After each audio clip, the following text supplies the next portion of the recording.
ભરૂચ શહેરમાં shopping મોલની construction સાઇટની દિવાલ પડવાથી 2 લોકોના મોતની ઘટનાની હજુ તો શાહી ચૂકાઈ નથી, ત્યાં તો જિલ્લામાં સર્જાયેલી વધુ એક ઘટનાએ તંત્રને દોડતું કર્યું છે।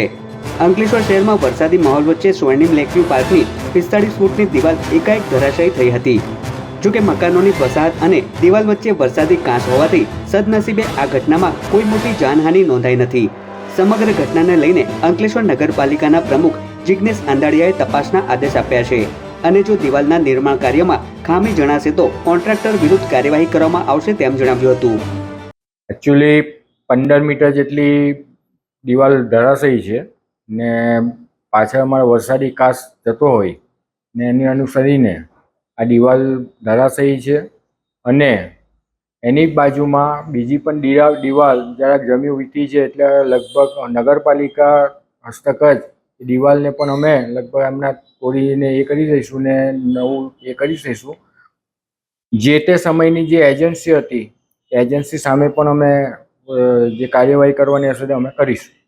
જે તે સમયે જે તે એજન્સીએ કામ કર્યું હતું, હવે એની લિમિટ તો એ પતી ગઈ છે, છતાં એ એજન્સીના જે પણ કંઈ તકલાદી કામ હશે ને અમે જોઈશું ને કંઈ લાગશે તો પછી એ એજન્સીના જે બાકી નીકળતા નાનામાંથી ખર્ચ અમે ખર્ચ વસૂલ કરીશું અને અમે આ દિવાલનું કામ અમે કરીને એજન્સીને અમારી કાપીશું। હાલ ચોમાસાની શરૂઆત સાથે જ ભરૂચ જિલ્લામાંથી દિવાલ ધરાશાયી થવાની 2 ઘટનાઓ સામે આવી ગઈ છે। અંકલેશ્વર શહેરમાં નગરપાલિકા સંચાલિત સ્વર્ણિમ લેકવ્યુ પાર્કના નિર્માણ કાર્ય પાછળ કરોડો રૂપિયાનું આંધણ કરાયું છે, ત્યારે પાલિકા વિપક્ષે મામલાને ભ્રષ્ટાચાર તેમજ પ્રજાના ટેક્સના નાણાંનો વ્યય ગણાવી તપાસની માંગ કરી છે। અત્રે ઉલ્લેખનીય છે કે પાલિકા તંત્ર પ્રી મોન્સૂન કામગીરી અને નબળા બાંધકામોની તપાસ કરતું હોવા છતાં 2 દિવસમાં 2 ગોઝારી ઘટનાઓએ તંત્રની કામગીરી સામે પ્રશ્નાર્થ ઊભા કર્યા છે। કરોડ રૂપિયાના ખર્ચે બનાવેલું સ્વર્ણિમ લેકવ્યુ પાર્ક વારંવાર કાલે પણ રાતે દિવાલ તૂટી ગઈ, આગળ પણ બ્લોક બેસી ગયા હતા, તો શું આની અંદર જવાબદારી કોની?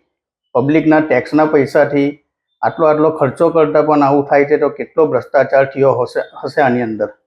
એક તપાસની માંગ છે। આજે અમે પ્રમુખને બી રૂબરૂમાં મળ્યા, એમને જાણ કરી કે આવું થાય છે, તપાસ કરાવો તમે અને પ્રજાનો જે ટેક્સ આવે છે એ પૈસાને ખરેખર જ્યાં વિકાસની જરૂર છે ત્યાં વાપરો તો એ સારું લાગશે અને આ ભ્રષ્ટાચારના ખિલાફ તમે કડક કાયદાકીય પગલાં ભરો એવી અમારી માંગ છે।